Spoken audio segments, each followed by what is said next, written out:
comes through our southern border, comes through our northern border too, comes through Canada and comes through our southern border, much more through the southern border. But so that's a very important subject to me, because everybody in this room has lost friends or people that have family members that have died of fentanyl. So there's a big incentive for China to stop, and I take them at their word. They're going to work on that, I think, very hard. And one thing, when they work on something, they get it done. So now I'm about to depart on a historic visit. Some of you are going with us to, as I said, Saudi Arabia, Qatar, and United Arab Emirates. Before I do, I'll sign one of the most consequential executive orders in our country's history. I don't think there's ever been anything signed like this. Certainly close.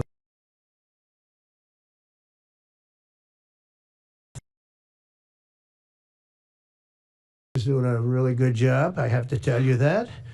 As CMS administrator, a friend of mine, Dr. Mehmet Oz, who is an amazing guy. You know, I was telling Bobby before, Oz had a very successful show, but it hurt his reputation. Because when you're in show business, it hurts your reputation a little bit.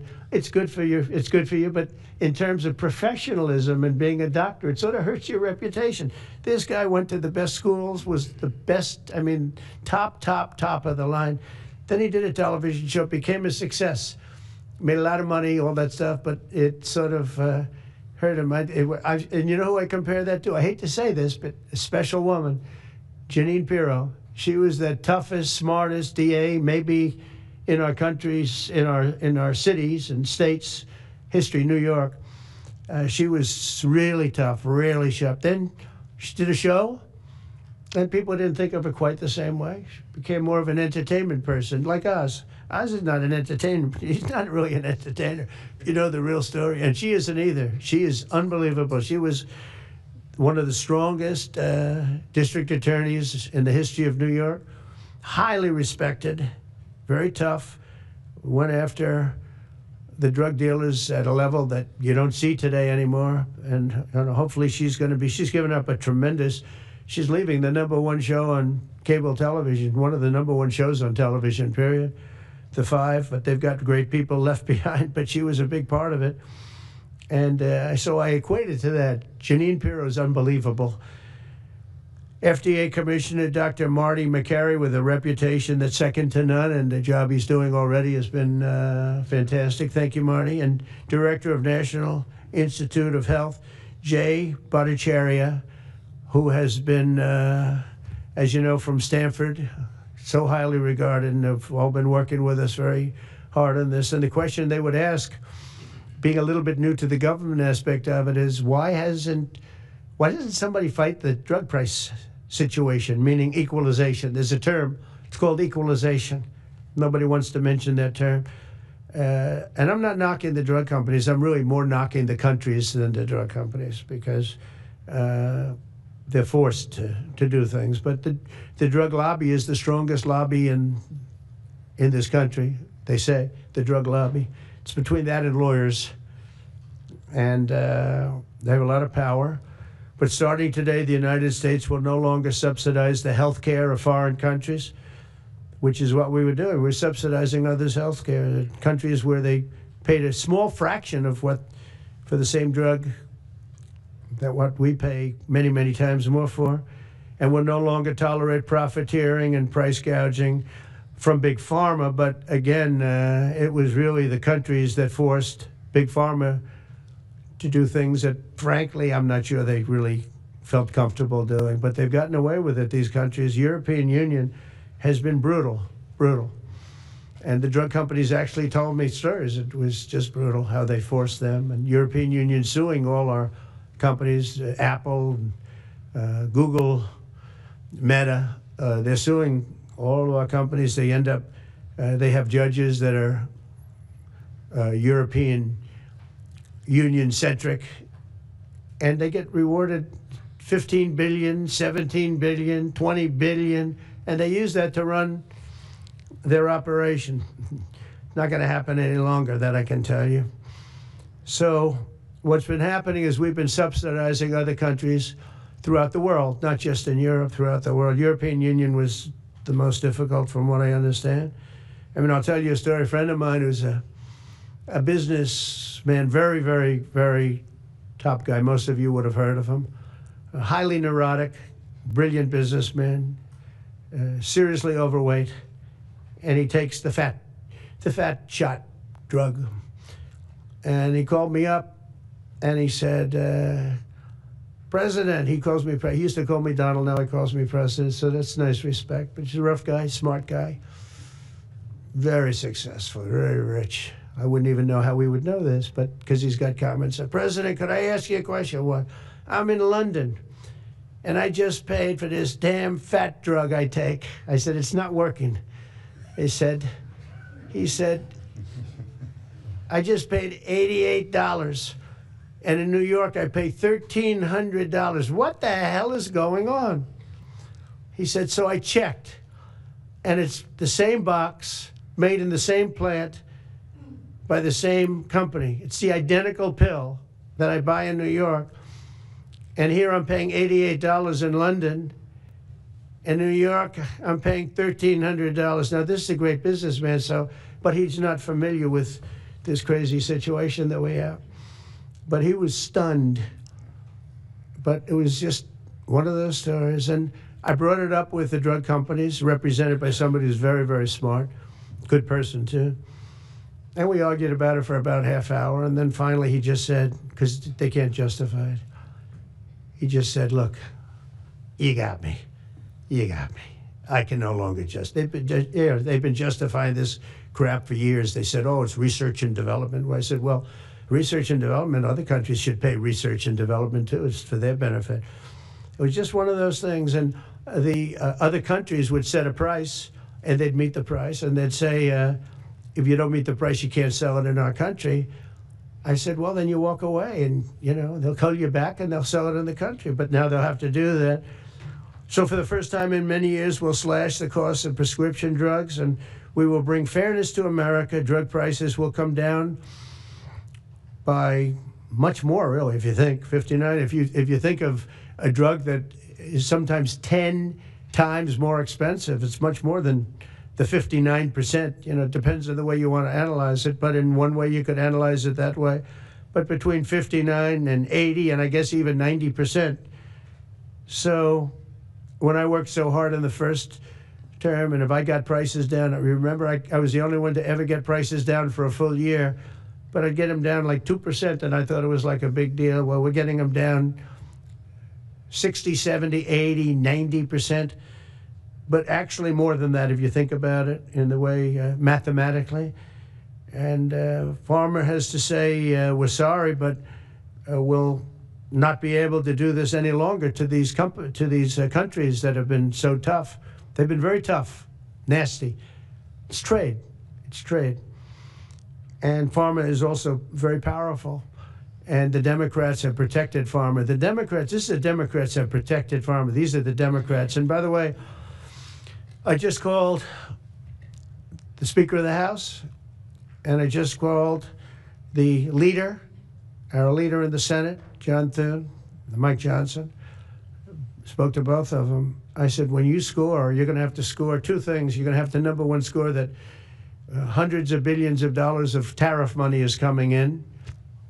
But even bigger than that, you're going to have to score that your cost for Medicaid and Medicare and just basically pharmaceuticals and drugs is going down at a level that nobody has ever seen before. It'll pay for the Golden Dome. I see the Golden Dome is there, see? That'll easily pay for the Golden Dome. And we'll have a lot of money left over. We need the Golden Dome, by the way, in this world. Although this world's a lot safer today than it was a week ago, and a lot safer than it was 6 months ago. We had people that had no clue what they were doing. So today Americans spend 70% more for prescription drugs than we spent in the year 2000. Think of that. Our country has the highest drug prices anywhere in the world by sometimes a factor of 5, 6, 7, 8 times. It's not like they're slightly higher. They're 6, 7, 8 times. There are even cases of 10 times higher. So that you go 10 times more expensive for the same drug. That's big numbers. Even though the United States is home to only 4% of the world's population, pharmaceutical companies make more than 2/3 of their profits in America. So think of that. With 4% of the population, the pharmaceutical companies make most of their money, most of their profits from America. That's not a good thing. Now, I think, by the way, I have great respect for these companies and for the people that run them. I really do. And I think they did one of the greatest jobs in history for their company, convincing people for many years that this was a fair system. And nobody really understood why, but I figured it out. For years, pharmaceutical and drug companies have said that research and development costs were what they are, and for no reason whatsoever. They had to be borne by America alone. Not anymore, they don't. This means American patients were effectively subsidizing socialist healthcare systems in Germany, in all parts of the European Union. They were the toughest of all. They were nasty. And I see that. I see that with trade, too. European Union is, in many ways, nastier than China. Okay? And we've just started with them. Oh, they'll come down a lot. You watch. We have all the cards. They treated us very unfairly. They sell us 13 million cars. We sell them none. They sell us their agricultural products. We sell them virtually none. They don't take our products. That gives us all the cards, and very unfair. So they're going to have to pay more for health care, and we're going to have to pay less. That's all it is. And believe it or not, because it's really the world we're talking about, not just the European Union, but because it's the world, the numbers are for the healthcare company not as bad as you would think. They'll make the same. I think the healthcare companies should make pretty much the same money. I really don't believe they should be affected very much, because it's just a redistribution of wealth. It's a redistribution where it could be the same top line, but it's going to be distributed differently. Europe's going to have to pay a little bit more. The rest of the world's going to have to pay a little bit more, and America's going to pay a lot less. Again, because it's a much smaller population than when you think of the whole world. So basically what we're doing is equalizing. There's a new word that I came up with, which I think is probably the best word. We're going to equalize, where we're all going to pay the same. We're going to pay what Europe's going to pay. We're going to all pay. Now, there may be some countries in dire need, and I would be willing to sacrifice that, and help them. But it's called most favored nation. We are going to pay the lowest price there is in the world. We will get whoever is paying the lowest price. That's the price that we're going to get. So remember that. So we're no longer paying 10 times more than another country. Whoever is paying the lowest price, we will look at that price and we will say that's the price we're going to pay. Most favored nations. That's what it is. One breast cancer drug costs Americans over $16,000 per bottle. But the same drug from the same factory, manufactured by the same company, is 1/6 that price in Australia and 1/10 that price in Sweden. 1/10 for the identical product. A common asthma drug costs almost $500 here in America, but costs less than $40 in the United Kingdom. So $40 in the United Kingdom, which is where this gentleman told me he paid a small amount for his shot. But think of that. So $40 versus $500 here. That's not even bad. There are much worse examples. And the weight loss drug, Ozempic, costs 10 times more in the United States than in the rest of the developed world. 10 times more. Why? Why? What did we do? Suckers. But we never had a president that had the courage to do this. And nobody knew the system like I do. I mean, I've gotten to know this system so well. And I don't think it's fair that it benefits Obamacare. Obamacare is a failure. It's not a good health care. It works. I made it work. I had an obligation to make it work, or an obligation to let it die. I chose that we had to make it work. I had to make it as good as possible. And I had a choice. I could have let it fail or make it as good as possible. As good as possible means it was still not very good, but it survived. And we did the right thing. But this makes everything work. And I don't want to have a bad form of healthcare work because of the fact I was able to cut drug prices by 80 or 90%. So we're going to maybe come up with something. I think this gives the Republicans a chance to actually do a healthcare that's much better than Obamacare and for less money, which if you guys would work on that along with Congress. But I do want to say that Democrats could have done this a long time ago. They have fought like hell for the drug companies, and they knew they were doing the wrong thing. And it's going to be very hard. I was just telling the leader and the speaker that it's going to be very hard for the Democrats to vote against the one big, beautiful deal. The greatest tax cuts in history, greatest everything, but now you have the big drug prices because that's going to be included. It makes that whole situation different from a scoring standpoint. I just told them, I called them up about this. I said, I'm going to do something that's going to be very monumental, and you're going to be scoring. You better tell your people that this is going to score really well. And then add hundreds of billions of dollars in tariffs to your list also. But as big as the tariffs are, this is something that really hits quickly. 5 years ago, I signed an executive order to confront this disaster, but only confront it in a minor way. It was a good confrontation, but never to this extent. And it took people a little while to understand a very complicated system. But Joe Biden, without any knowledge of what he was doing, terminated the policy and then pretended to negotiate under a new system. And then you take a look, 5 out of the 10 drugs that he negotiated are now over 200% more expensive in America than the rest of the world, and far more expensive than when he even got involved. Much more expensive than when he got involved. Joe Biden's plan was as you know, because you wrote about it, you don't say it very loudly, but it was a very big failure, was his whole presidency. First, I'm directing the U.S. Trade Representatives and Department of Commerce to begin investigations into foreign nations that extort drug companies by blocking their products unless they accept bottom line and very low dollar amounts for their product, unfairly shifting the cost burden onto American patients.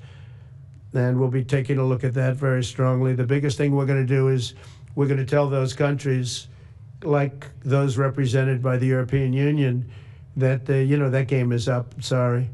And if they want to get cute, then they don't have to sell cars into the United States anymore. It's a very big subject.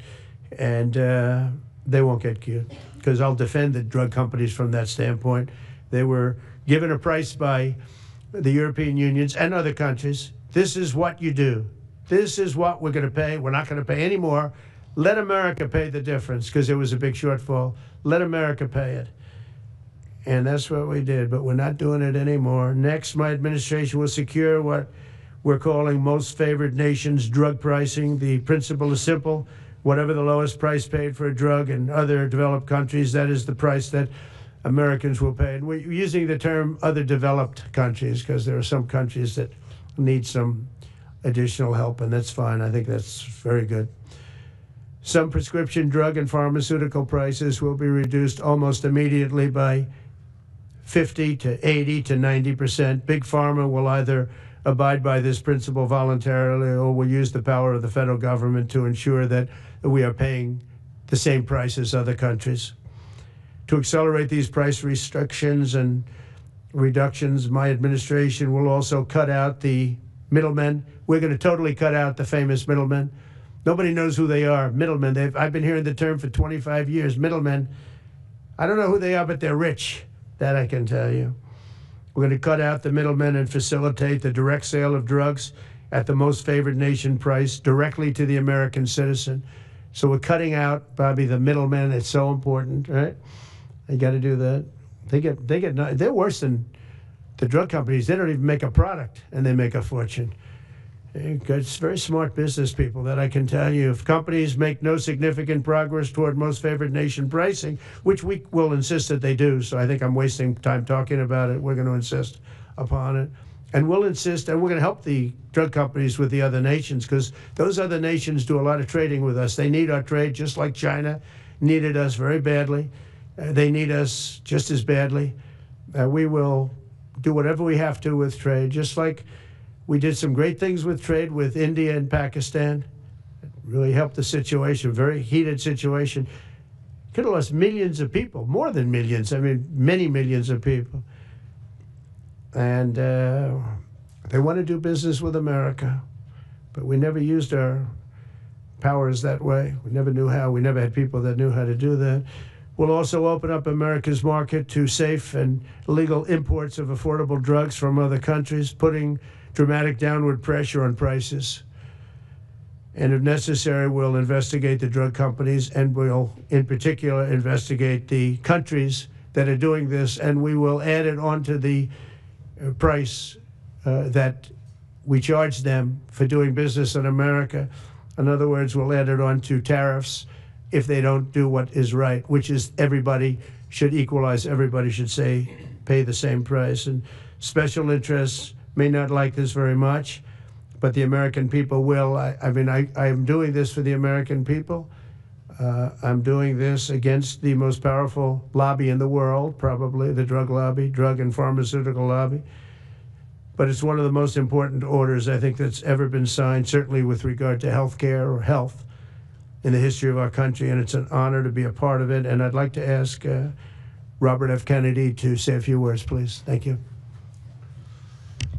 Thank you, Mr. President.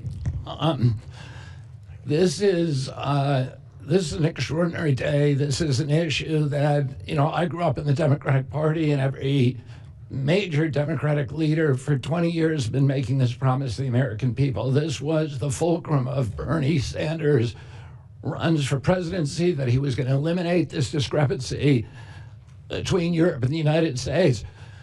But as it turns out, none of them were doing it. It's one of these promises that politicians make to their constituents, knowing that they'll never have to do it. And the reason they'll never have to do it is because they know that Congress is controlled in so many ways by the pharmaceutical industry.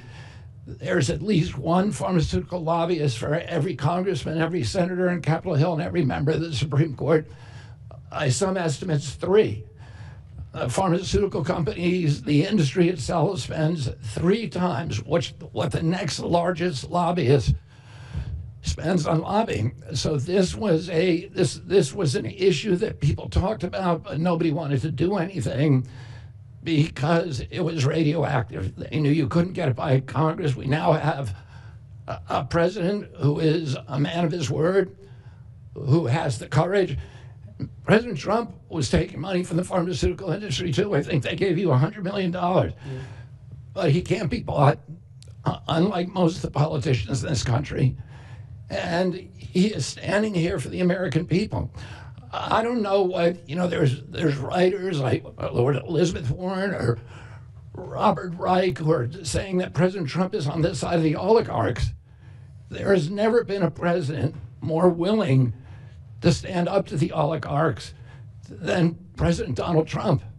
And I'm very, very proud of you, Mr. President, for your courage, I'll say, because I don't want to be crude, your intestinal fortitude, your stiff spine, and your willingness to stand up for the American people. We have 4.2% of the world's population. Our country represents 75% of the revenues for pharmaceutical companies. We spend in our country $1,126 per capita on drugs. In Britain, they spend about $240. They spend 1/5 of what we do. And this is true across Europe. And the drug companies, Europeans, if you ask them, it made no sense what they were saying. Well, America has to pay for this innovation or it's not going to happen. What President Trump is saying to our European partners is you got to raise the amount that you're paying for those drugs and pay for your share of the innovation. That the United States is no longer subsidizing that. If the Europeans raise the price of their drugs by just 20%, that is $10 trillion that can be spent on innovation and the health of all people all across the globe is going to increase because we're going to have better products. So I'm just so grateful to be here today. I never thought that this would happen in my lifetime. I have a couple of kids who are Democrats, are big Bernie Sanders fans, and when I told them that this was going to happen, they had tears in their eyes because they thought this is never going to happen in our lifetime, and we finally have a president who's willing to stand up for the American people. Thank you, and Dr. Oz. Thank you, Secretary Kennedy. This is the most powerful executive order on pharmacy pricing and healthcare ever in the history of our nation. And it's only happening because we have a president with the fortitude, the guts to stand up to the withering criticism and lobbying that's going to occur as soon as folks hear about the executive order. So on behalf of the child in Philadelphia who's got an autoimmune disease with a $1,000 a month drug, or the older woman in Los Angeles who's on a blood thinner who can't afford her copay, I want to thank President Trump. God bless you for having the guts to take on this industry. Thank you, sir. Thank you very much. So let's talk about the details a little bit. And this is primarily about equalization, as President Trump said. It's about fairness. Think of NATO as a metaphor. When President Trump said, you've got to pay a little more so it makes sense for all of us, they came up. And the European countries contributed. The same thing we believe will happen in this situation. Most people who have thought about this process agree that it is patently unfair to tolerate the numbers that Secretary Kennedy and President Trump have reflected to you. On this chart to my left is a list of the 10 drugs that were negotiated in the IRA. Again, this is the bill, the law, that regulates a negotiation process. This is the best price that was able to be obtained by the Biden administration. And if you look at these numbers, they actually reflect how much on top of the most favored nation price was being paid by the United States. So the closest to me, Bob, you can point to the Jardians, the closest one, 289%, the one that's closest to you. That means that we are paying in America 4 times more than that drug costs in other countries. Again, 100% is the baseline. It's 289% above that baseline. It goes all the way down to when we're paying 50% more than any other country. That's the range. As was pointed out by President Trump, half the time we're paying 3 times more than is paid in other countries. It doesn't make any sense for the system. That stated, President Trump has over and over again indicated, and Secretary Kennedy reflected as well, we want innovation. We want our technology partners doing the best they can to make the best solutions for drugs to cure as many people in America and around the world as possible. By getting our allies to pay a bit more, as they should be, and they should have for many years been doing, will course correct a problem that's gotten out of hand. And by doing that in a thoughtful, effective way, we're going to be able to get the pharmaceutical industry whole. Those jobs will still be here, will still be productive, will still be curing cancer and a slew of other ailments that plague humanity. America will still be the leader in this space, but we'll be paying the appropriate amount, the right-sized amount for those tasks. So over the next 30 days, the 4 of us up here, together with people standing in the back of this room who are doing a lot of the heavy lifting, are going to be approaching pharmaceutical companies to talk specifically about what we want the most favored nation price to be based on the best data we have. We're looking forward to a thoughtful interaction with these corporate leaders, many of whom we've spoken to and in quiet will agree the system is not right the way it is. They're patriotic Americans. They want what's right. But the fact that in my lifetime, as Secretary Kennedy said, for the first time, we have a thoughtful and aggressive approach thanks to President Trump, on taking on these special interests, should give all Americans confidence that this is an administration that stands for fairness and should chill the waters for those who believe they can push us away from our North Star, which is to take care of the American people. Mr. President, God bless you. Thank you very much. Thank you. Jay, you want to go next? Sure. So I teach economics at Stanford as well as health policy. And one thing that's really, really simple in economics is that when you have a persistent price difference for the same product between 2 countries, there's something deeply wrong. And what President Trump has done is a historic measure that should have been done a long time ago. What we're going to do is make sure that those prices become much closer to equal, like a competitive market you'd expect. Right now what's happening is the American people are subsidizing in large fraction the research and development efforts for drug companies around the world by the higher prices that we pay. With this new order, Europe will share the burden of that. And in fact, if you may think of it as like as somehow it's like it's going after drug companies, actually it's helping drug companies. Because what we're also going to do with this order, what President Trump has done with this order, is he's said to European governments, look, if you are taking advantage of the drug companies by forcing them to charge very, very low prices, we're going to defend American drug companies in Europe. At the same time, we're standing up for the American consumer who's been paying far too high prices for far too long. I can go back decades to point to congressional reports after government report after government report of tremendously high drug prices, much higher than the rest of the world, and nothing has been done about it until this moment. And I'm really, really proud, President Trump, that you've done this. I'm really proud to be included in this and looking forward to the work ahead. Thank you. Thank you, Mr. President. On behalf of the many doctors I've talked to about this very issue, thank you for taking the bull by the horns. Presidents on both sides of the aisle have talked about this and floated it and said they've wanted to do it, so you've had the courage to do it. Thank you. I've been a surgical oncologist at Johns Hopkins for 22 years, and I have seen patients suffer. We didn't take an oath to heal patients and then watch their life get ruined financially, with their home, mortgage, retirement, going down the drain with GoFundMe campaigns, raising money from church communities and synagogues and friends they haven't seen in 20 years to try to raise money for what? For a system where Americans have been getting ripped off by 10, 12, 15 times higher prices than we see in other countries. The fundamental problem in healthcare is that we've had non-competitive markets.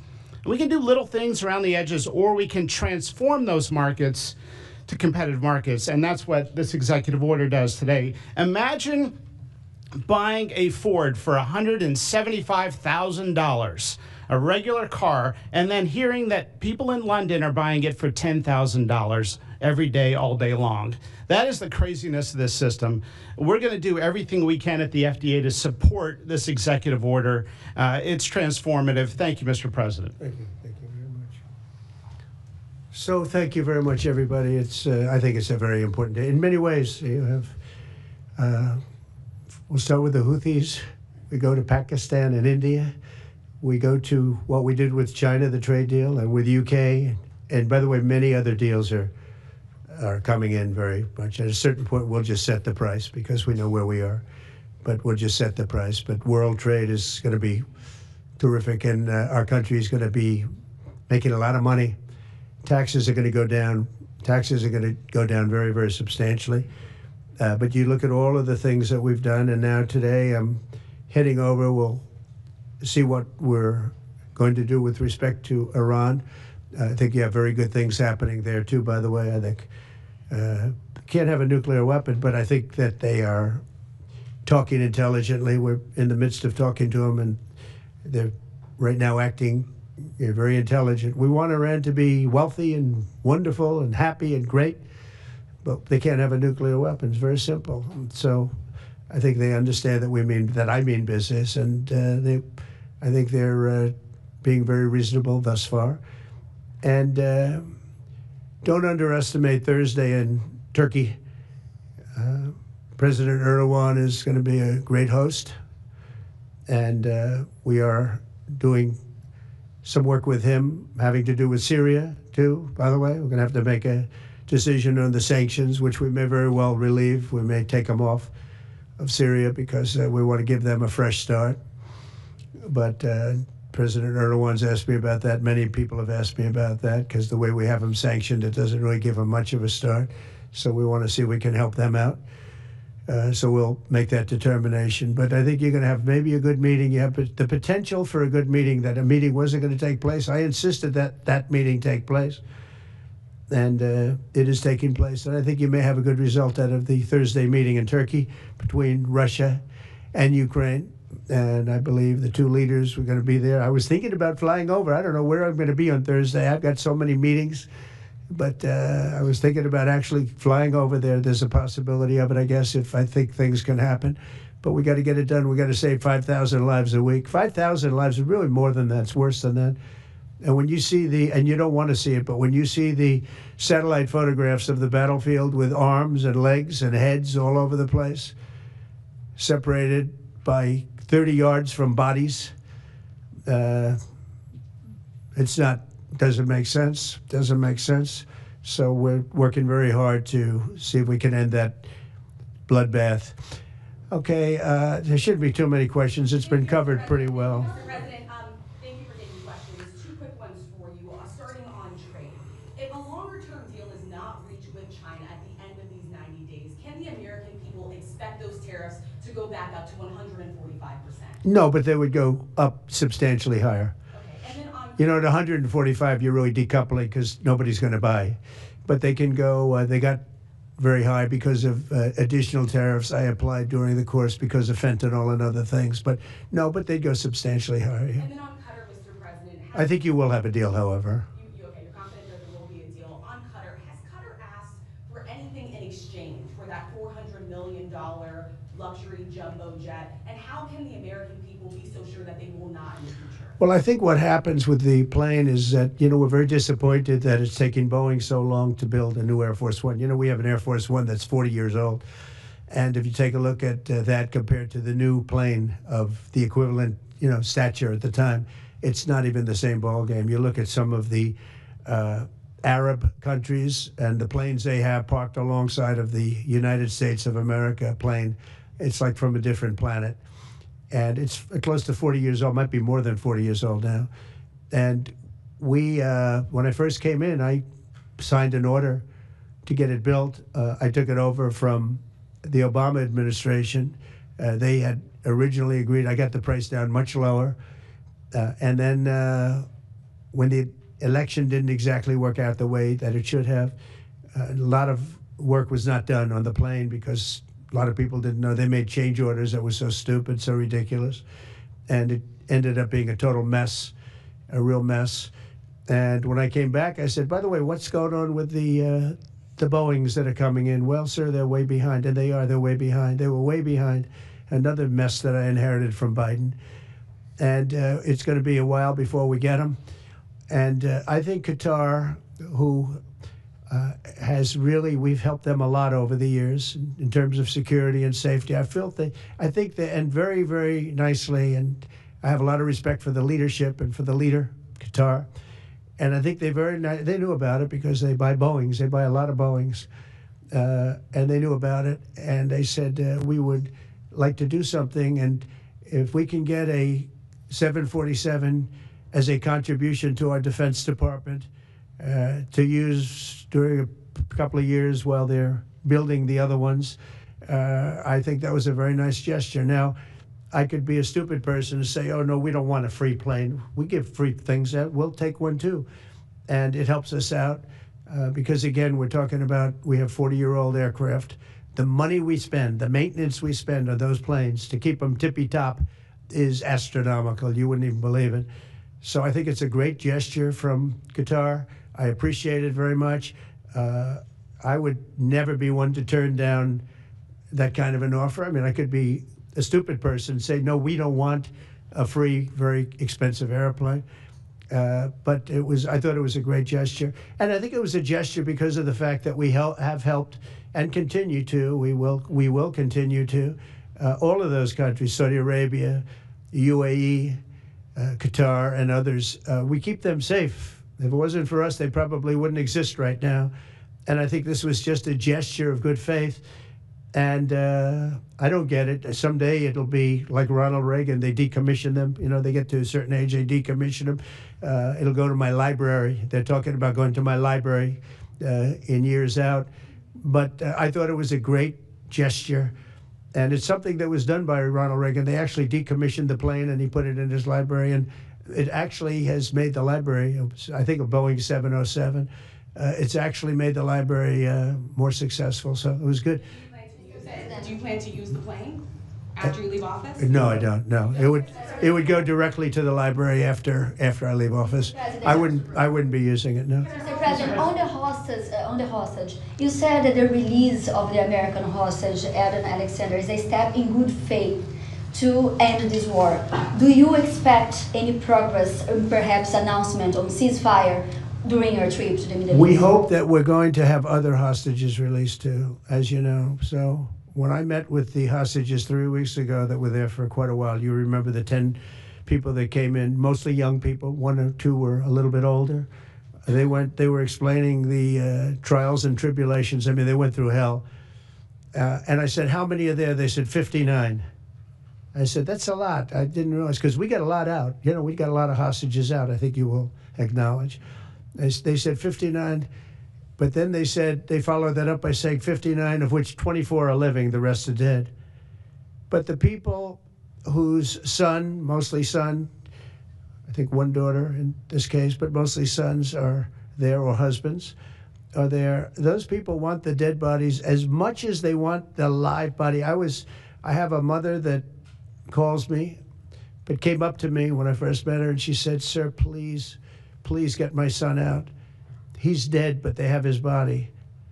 And I asked her about that, and it's as though he were alive. The level of wanting that body back is the same. It couldn't be any more, as though he were alive. So, you know, getting the bodies back is very important. That could be a thing having to do with the religion. It could be same. I was amazed at the level of importance. It's the same as if the son or husband or whatever was alive.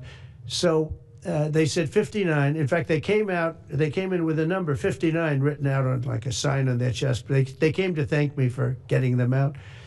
And I said, what does the 59 mean? They said, well, that means there are 59 people. But then they said, but 24 are living. Now it's 21. The number's 21. So now it's actually, we'll get Eitan today. We think we're getting him today. So it's 20. So they have 20 live hostages there. The rest are dead bodies. Mr. President, are you open to negotiating your tariffs on cars, steel, and aluminum with China or any other country? Well, we're not even talking about that. We're bringing the car business back into this country. We have commitments, not only commitments, they've already started construction on many plants. They've left Mexico in a few cases. In a few cases, they've left Canada. They're not going to build in Canada. They're going to build here because we have the market, and the tariffs have been amazing. The election and the tariffs. November 5th was a big day, and on top of that, of course, you wouldn't have the tariffs without the election, I guess, if you look at it. But we have at least 11 committed massive car factories that are going to be built, that are in the process of being built. And some are going through, some have actually started. We also have renovations of existing factories where they weren't utilizing the full factory from years gone by, and now they're under full renovation. They'll be opening up full factories in a very short period of time. Our car industries, I think we're going to have the #1 industry. You know, if you look at Japan and these others, they do tremendously with cars, and they can do that too. But you know, if they want to sell cars in the United States, they're going to have to build factories in the United States, because I'm interested in cars for the United States. Now, one other thing is, in our tax bill, we're giving not only no tax on tips, no tax on Social Security, no tax on overtime, but also we're going to get a deduction for people that borrow money to buy a car if it's made in America. If it's not, we have no interest. On the meeting with between President Putin as well as President Zelensky, if President Putin doesn't show up to these talks in person in Turkey, will you join Europe in putting higher sanctions on If I felt it would be important toward getting the deal done, I'm the one that insisted on the meeting. They couldn't get a meeting because one said ceasefire, one said no ceasefire. It was going back and forth. I said, look, at this point, we got to stop it. Just go to the meeting. The meeting's been set. Go to the meeting on Thursday. And if I thought it would be helpful, I don't know where I'm going to be at that particular point. I'll be someplace in the Middle East, but I would fly there if I thought it would be helpful. Yeah, please. Refugees. I want to ask you about South African refugees. Dozens of Afrikaners who claim discrimination in their home country are heading to the United States, right, where your administration is going to welcome them as refugees. Now, this comes as you've halted virtually all refugee admissions for people fleeing famine and war from countries like Sudan, the Democratic Republic of Congo. Why are you creating an expedited path into the country for Afrikaners but not others? Because they're being killed, and we don't want to see people be killed. Now, South Africa leadership is coming to see me, I understand, sometime next week.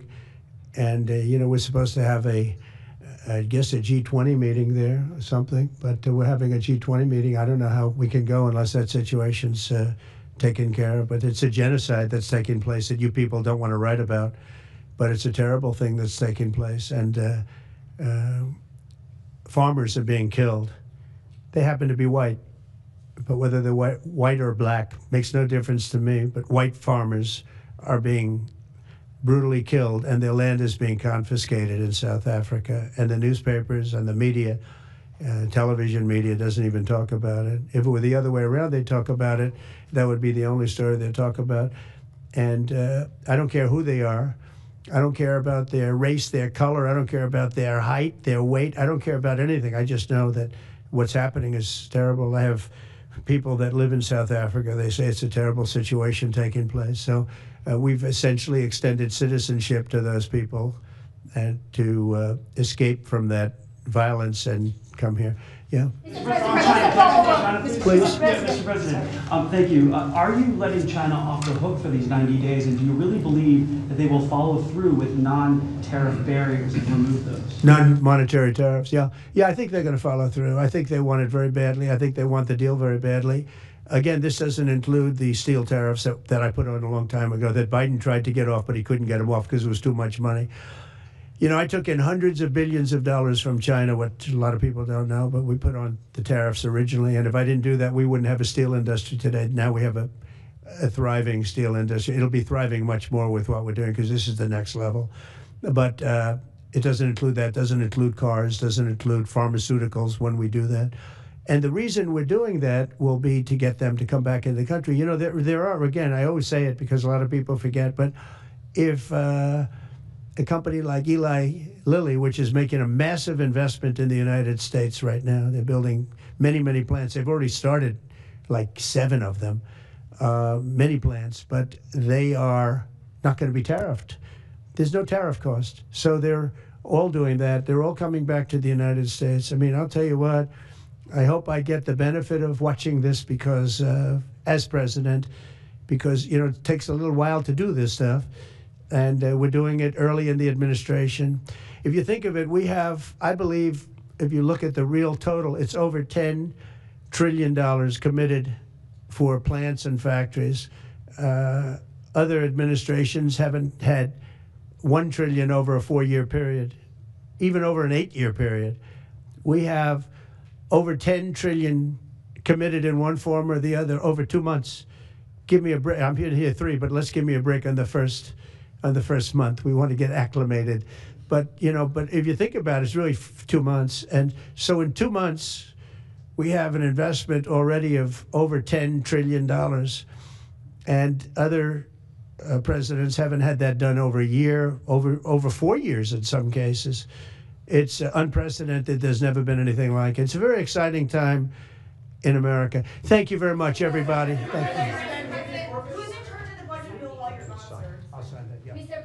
President, are you ready to impose sanctions on Russia if Putin doesn't agree with the 30-day ceasefire? I have a feeling they're going to agree.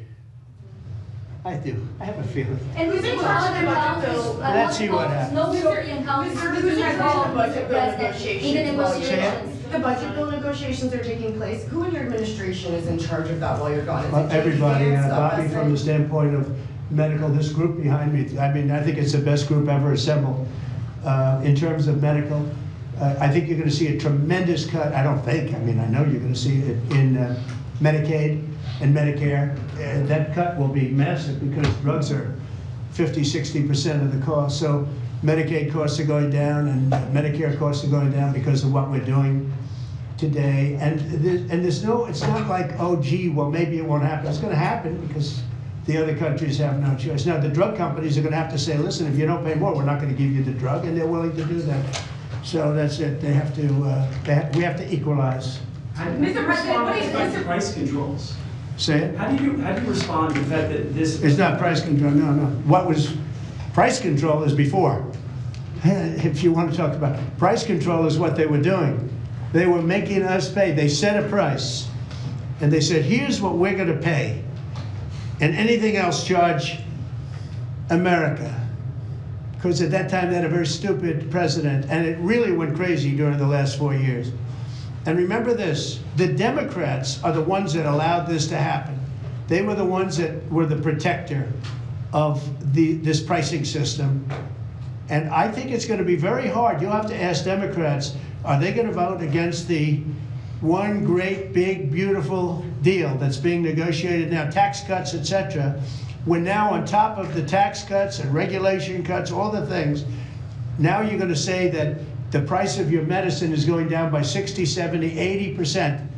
You're going to vote against it? I think a lot of Democrats are going to be forced to do something that their leaders are going to beg them not to do, and that's vote for the bill. I don't see how they can vote against it. How can they vote against it when drug prices, drugs and pharmaceuticals are going to be down 70, 80%? It's going to be very interesting. Mr. President, what do you say to people who view that luxury jet as a personal gift to you? Why not leave it behind? You're ABC fake news, right? Why not? Only ABC, well, a few of you would.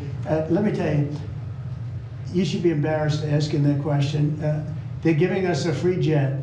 I could say, no, don't give us, I want to pay you $1 billion or 400 million or whatever it is. Or I could say, thank you very much. You know, there was an old golfer named Sam Snead. Did you ever hear him? He won 82 tournaments. He was a great golfer. And he had a motto, when they give you a putt, you say, thank you very much. You pick up your ball and you walk to the next hole. A lot of people are stupid. They say, no, I insist on putting it. And then they putt it and they miss it. And their partner gets angry at them. You know what? Remember that, Sam Snead. When they give you a putt, you pick it up and you walk to the next hole and you say, thank you very much. Respectfully, sir, as a businessman, some people may look at this and say, have you ever been given a gift worth millions of dollars and then not received anything? It's not a gift to me, it's a gift to the Department of Defense. And you should know better, because you've been embarrassed enough, and so has your network. Your network is a disaster. ABC is a disaster. Here is the bill. Bobby, come on over here. Now you're talking about trillions and trillions.